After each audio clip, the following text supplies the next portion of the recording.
Welcome to the Workology Podcast, a podcast for the disruptive workplace leader. Join host Jessica Miller-Merrill, founder of Workology.com, as she sits down and gets to the bottom of trends, tools, and case studies for the business leader, HR, and recruiting professional who is tired of the status quo. Now here's Jessica with this episode of Workology. Welcome to the Workology Podcast, sponsored by Workology. Today's podcast is part of a series on the Workology Podcast focused on the roles and responsibilities of the Chief Human Resources Officer, or CHRO. The CHRO is an executive or C-level role that deals with managing human resources, as well as with organizational development and implementing policies of change to improve the overall efficiency of the company. The CHRO series is powered by Hub International. Today I'm joined by Jane Keith. She's the CHRO of IFS. IFS develops and delivers enterprise software for customers around the world who manufacture and distribute goods, maintain assets, and manage service-focused operations. Jane leads the Human Resources program to ensure optimal employee engagement, recruitment, talent management, and business HR across the global organization. Prior to joining IFS, Jane worked for more than 24 years at Hewlett-Packard and Hewlett-Packard Enterprise, most recently as the UK HR Director and the HR Vice President for Europe, Middle East, and Africa. Jane also worked for 2 years as an HR leader for the European services and consulting business at SAP. Jane, welcome to the Workology Podcast. Thank you, Jessica. Awesome. I'm so excited for us to be talking today because of a lot of reasons, but you have a lot of amazing experience. So let's start with your background. You've been in HR management for over 20 years. How did your experience and job titles evolve over time into that CHRO role? Sure.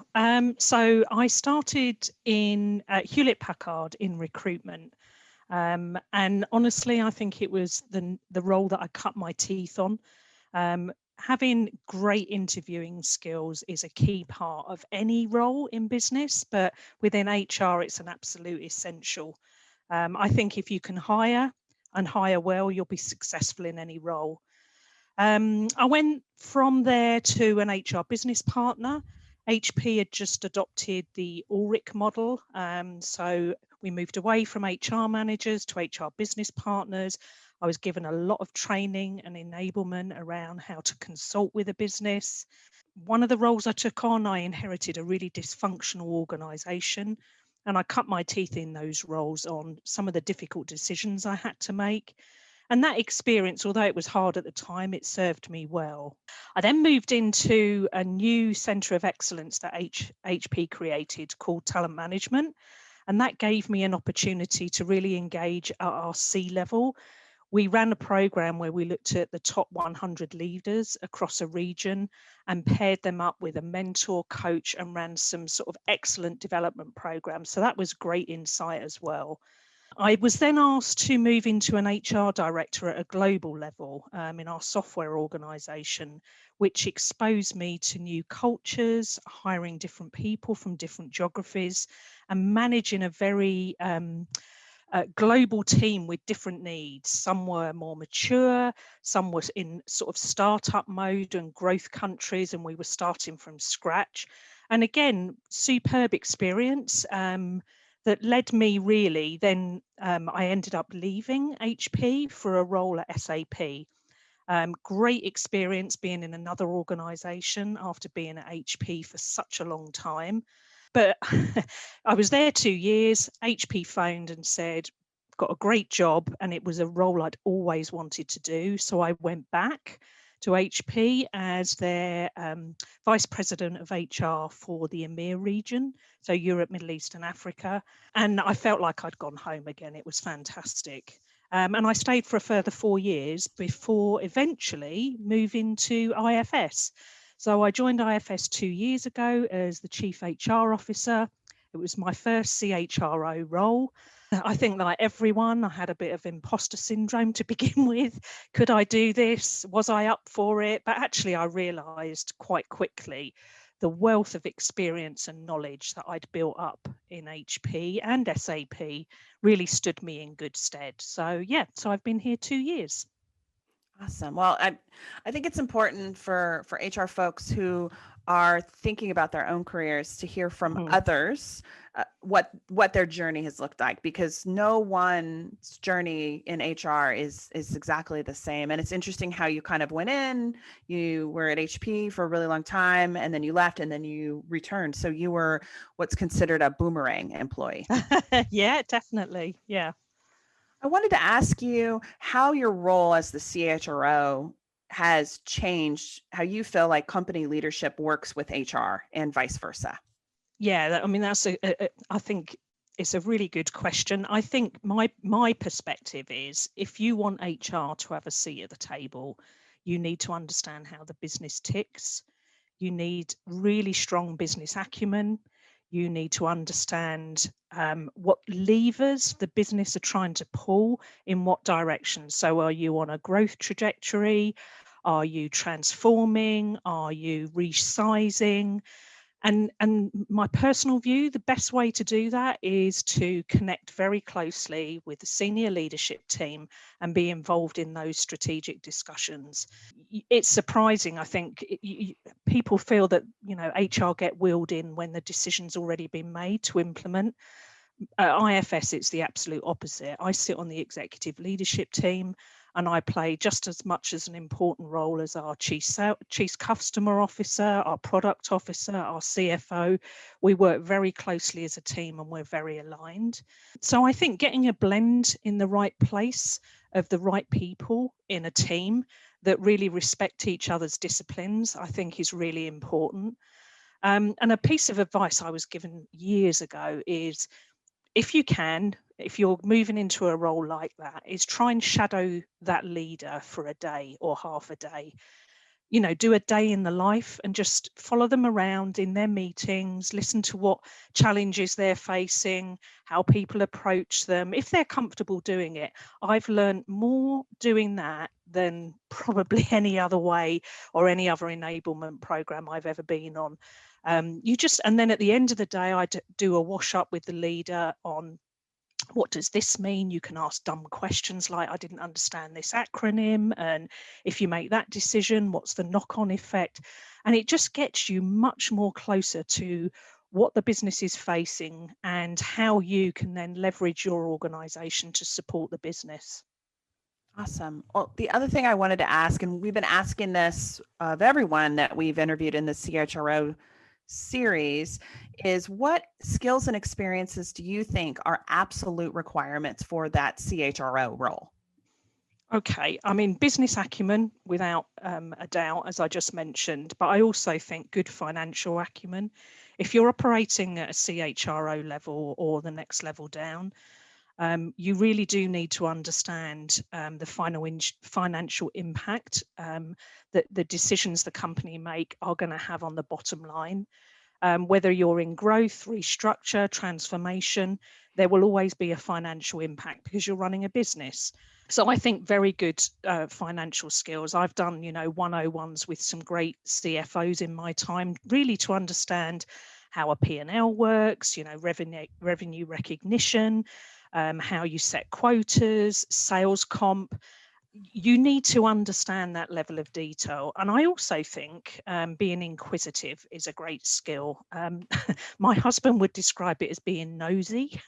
I like to use the term inquisitive. And what I mean by that is asking the right questions at the right time. When you get to a senior position, a lot of the time, I feel that people tell you what they think you want to hear.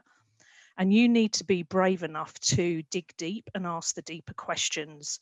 Don't always take everything that's being presented to you as at face value, but do it in a empathetic way. But I think be brave enough to lean in and ask some difficult questions is a key skill.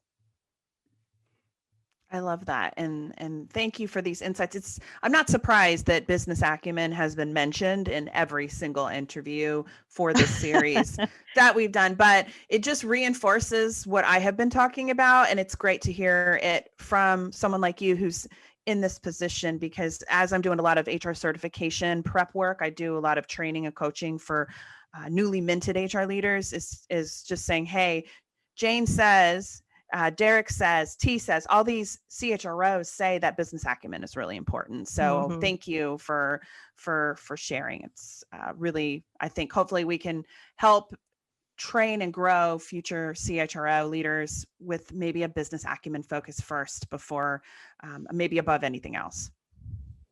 I agree.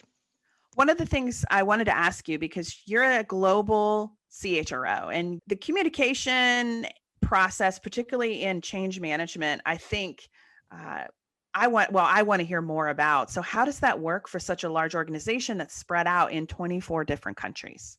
Yeah, I mean, I think it's the marketing mantra. It's communication, communication, communication. I think if people feel you're shut away in a room and there's something going on and you're not sharing that journey or even giving insights, immediately people will worry and they will be very adverse to change because they don't know why you're doing it, what the outcomes should be, how it affects them as an individual. Doesn't matter what role they've got in the company. So I feel change management needs to be taken seriously. It's not an add-on. HR needs to be in the steering committee, and the steering committee should be a representation of all the key functions of an organisation. It should not just sit in one place. And it's not the soft, fluffy stuff, the people stuff. It's the stuff that you need to get out to the business to get the buy-in on the journey that you're trying to take people in, whether you're introducing a new tool, a new process, a transformation program, or totally restructuring the organization.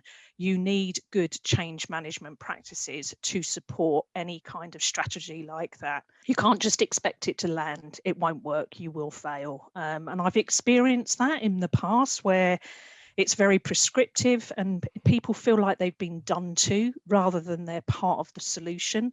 And nobody likes that in our personal lives and, in our professional lives. So managing a large scale change in an organisation our size. One of the things I loved when I got to IFS is we use Workplace, which is like Facebook for business. It's probably one of the best communication tools, and I'm not sponsoring it, by the way, but it's just one of the best communication tools I've ever used. It's a really good way to immediately get messages out to people. We use it for various things, new product launches, updates, fireside chats, town halls, to celebrate birthdays, that kind of thing. But you need to connect with people directly. You cannot always rely on managers to communicate directly to their employees in a timely way. And when you're running global teams, that's always a challenge for leaders because they will have people working on different time zones. So it's not always convenient to have team calls regularly if there's urgent news they need to get out there. So having a platform like Workplace has really been a big advantage to IFS. And I've really seen the benefits of it. It's really well used in our company. It's a good focal point. I think if you're going to take an organisation through a huge amount of change, I would you build the strategy, but I would make sure you set up work streams where people feel they're involved in the solution. You'd be surprised. We did something recently in our organisation. The amount of individuals that have got great ideas that are hidden away, but if you bring them into a work stream and give them the opportunity to share their views and thoughts on how you can improve something, we learn a lot through a recent change management process we went through. And a lot of it was designed and created by some of our great employees, that if you hadn't taken that type of approach, you probably wouldn't have reaped the benefits that we reaped. I love that. And what's the CHRO role in the change management process? How are you and your team involved in this typically? Yeah, I think first of all, it's absolutely, if you're going through a global change like we did, it's reminding the leaders and the next level down, we've got a very diverse group of employees in different cultures, different levels of maturity from a business perspective. Some are more mature, some are, very new in incubator mode. You cannot treat everybody the same. you need to play to your audience. So my role is very much, don't forget the human element to this. It's very, very important. And I don't, people fear change unless they feel that they're part of it or they can understand it. And anybody who says they love change initially, it's just an automatic reaction as a human being. Oh my God, something's changing. But if you can then explain why it's changing and what we want the outcome to be and the journey that we're going to go on, that people element is very, very important in my opinion and in my experience. People are the beating heart of the business and you need them on board. Let's take a reset. This is Jessica Miller Merrill, and you are listening to the Workology Podcast, sponsored by Workology, talking about the role of the CHRO with Jane Keith of IFS. This podcast is part of our CHRO series on the Workology Podcast, powered by Hub International. This episode is sponsored by Hub International, your full-service employee benefits broker.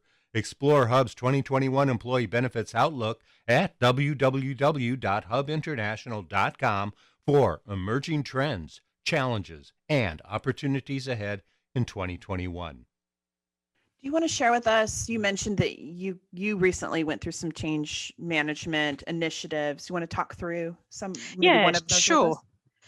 So one of the products that we sell is an ERP system, and there's an HCM element to that. So we have our own HR platform.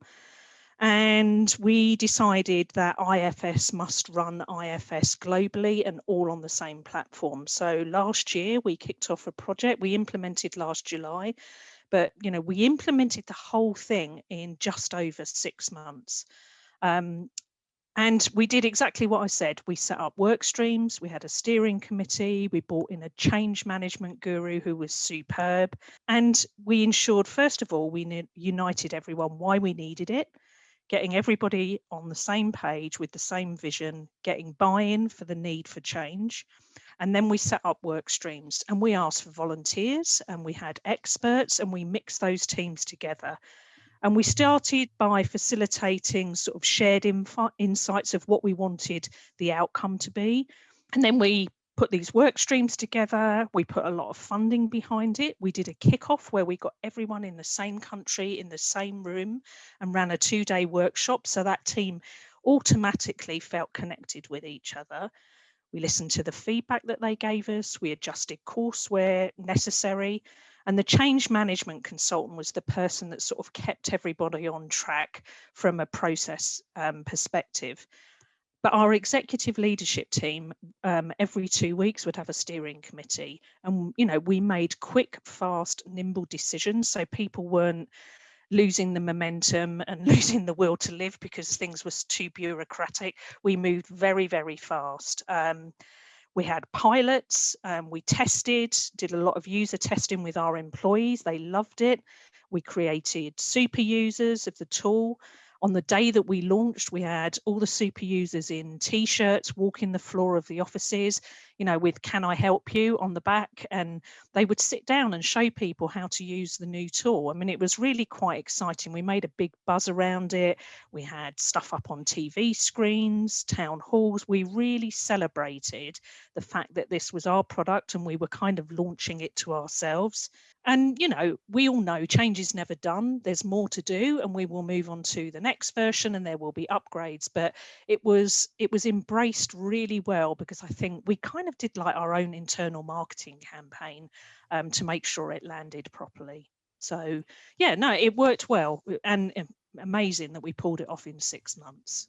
That was my next question, was how long did this whole process take? I can't believe it was 6 months. That's amazing. Yeah.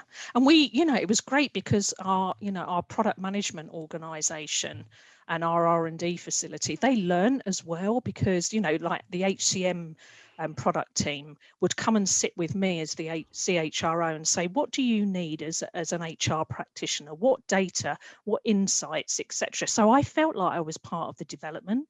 It was just amazing. There was a huge amount of collaboration and people felt very, very proud at the end of it that, we'd done it to ourselves, we'd done it on time. and we delivered. And it's a great story then to go out and tell your customers. I get called into, discussions with, fairly senior customers around, so you use your own HCM system, tell it what it felt like. And I always start by saying, I am not trying to sell you our product. I have used a lot of different HCM systems in my career. This does what it says on the tin. It is absolutely perfect for my needs. And we did it in 6 months. What about the adoption strategy? Could you talk maybe a little bit about that? So you mentioned folks in t-shirts who were showing, but once the t-shirts, once the launch had happened, how do you keep people going back and learning and asking questions I think to stick? Yeah, first and foremost, you need to be brave and take the old versions away, because people, their natural habitat is to go back to what they know. That would be one piece of advice. So, we made sure it was fit for purpose and it was working properly. The day we launched, that wasn't the end of the project. We then had a major wash-up session as an executive leadership team. What had worked, we'd been really successful, so our consultants can learn from that when they're implementing for our customers.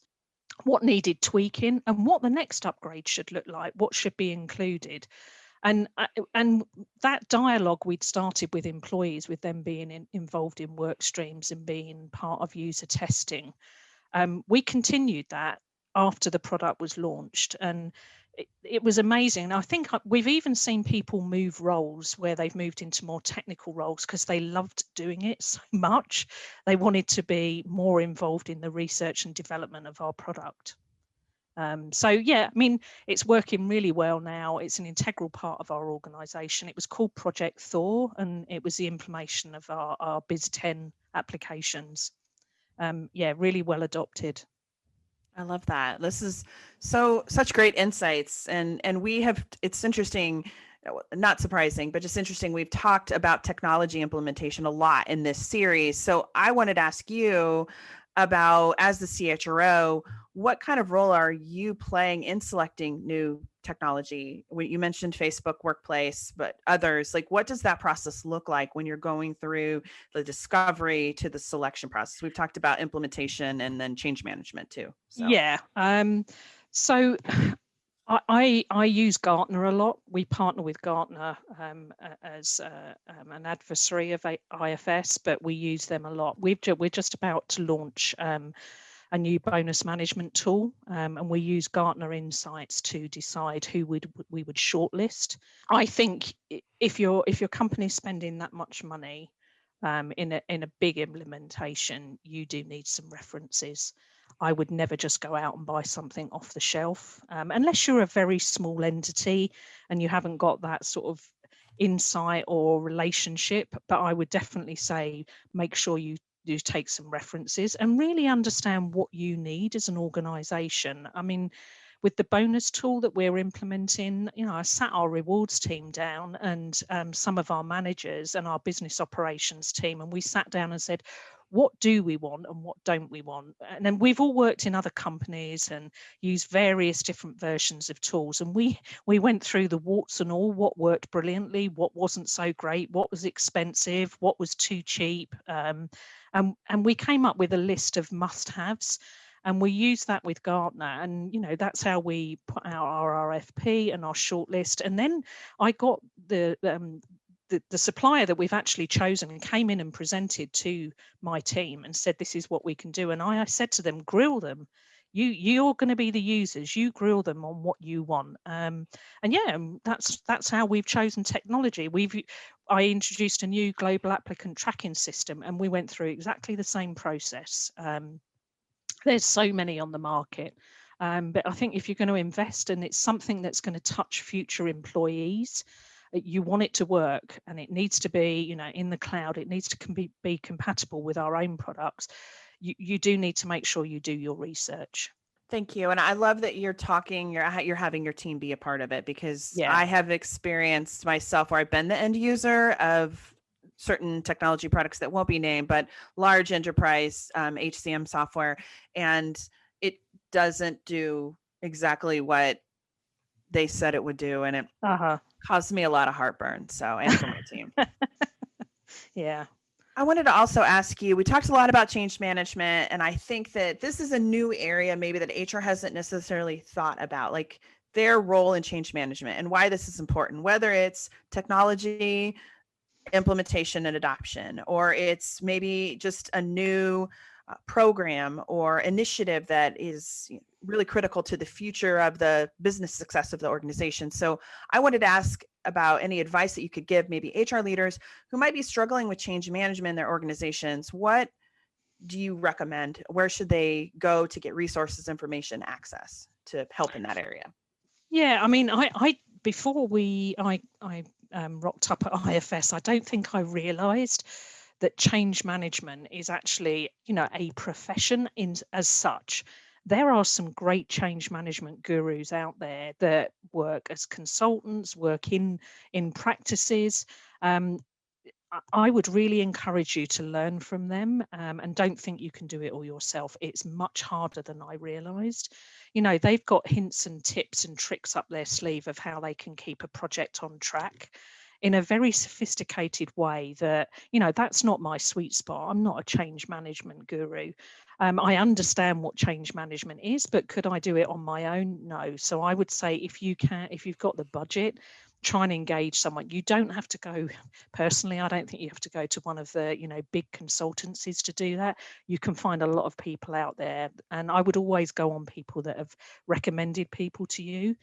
My number one priority would be make sure you have a steering committee at an executive level, and that HR is part of that. You don't realise until you sit in those steering committees how much value you're going to add.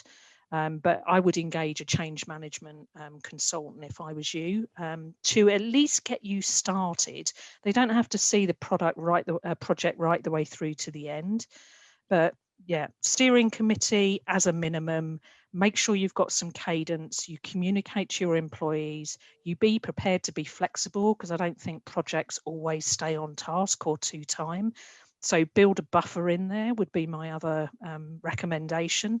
Be realistic, in other words. No one knew COVID was going to happen 10 months ago, and it's derailed the whole nearly every industry. So you do need to be flexible and think about how you're going to respond to things like that. But yeah, I would really encourage you to consider engaging somebody who's got real change management experience, rather than think you can do it all yourself. I think that's one thing that CHROs, like, to be a CHRO, you have to give up control and realize that you're not the expert of everything, and seek out those experts in those areas. Yeah, definitely. That's been my biggest lesson in the last 2 years, actually, Jessica.